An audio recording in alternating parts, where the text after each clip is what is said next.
Welcome. In this video, we cover one of Python's most useful tools, the list. A list lets you store many values together, keep them in order, and change them whenever you need to.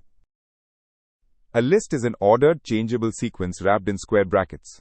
It can hold any mix of types, allows duplicates, and you can update it at any time. That is what mutable means.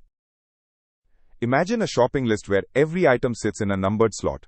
You can always find something by its slot number, add new items, or swap one for another. That is exactly how a Python list works. Here is a list called nums holding 3 integers. The first item, 3, sits at index 0. The second, 1, is at index 1. Counting always starts from 0 in Python. Calling append with 4 pushes a new item onto the end of the list. You can also change any item by writing its index on the left side of an equal sign, or remove items with pop or remove. Let us run the code. We read the first item at index 0, slice out 2 items, append 4, change index 0 to 99, and then remove the value 1. Each print shows the list updating in real time.